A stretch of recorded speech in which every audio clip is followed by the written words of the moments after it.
மீது மண்ணெண்ணெயை ஊற்றி தீ வைத்த அதிர்ச்சி சம்பவம் அரங்கேறியிருக்கிறது. கூடுதல் விவரங்களை செய்தியாளர் ஆண்டனியிடம் கேட்கலாம். வணக்கம் அந்தோனி, என்ன நடந்தது? எதற்காக சிறுமி தீ வைத்து எரிக்கப்பட்டிருக்கிறார்? தற்பொழுது அவர் எங்கே அனுமதிக்கப்பட்டிருக்கிறார்? விவரங்களை பதிவு பண்ணுங்க. வணக்கம். அதாவது தூத்துக்குடி மாவட்டம் எட்டயபுரம் அருகே உள்ள கீழ நம்பியாபுரத்தை சார்ந்தவர் ஐயனார். அவரோட மனைவி காளியம்மாள். இவங்களுக்கு 2 பெண் குழந்தைகள் உள்ளனர்.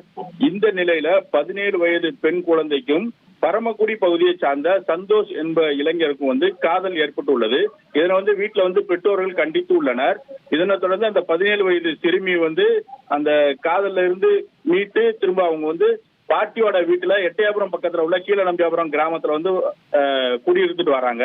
இந்த நிலையில அந்த இளைஞர்கள் பரமக்குடியில இருந்து வந்த இளைஞர்கள் 2 பேரு அந்த பெண்ணை கடந்த 23ஆம் தேதி மதியம் பெட்ரோல் ஊற்றி கொலை செய்ய முயற்சி செஞ்சிருக்கிறாங்க. இது தொடர்பா எட்டயபுரம் காவல் நிலையத்துல வழக்கு பதிவு செஞ்சிருக்கு.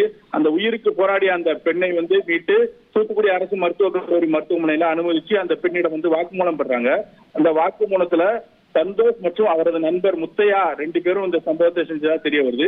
2 பேரையும் பரமக்குடியில வச்சு எட்டயபுரம் காவல்துறையினர் கைது செய்துட்டாங்க. விரிவான விவரங்களுக்கு நன்றி அந்தோனி. செய்திகளை உடனுக்குடன் தெரிந்து கொள்ள உடனே சப்ஸ்கிரைப் பண்ணுங்க.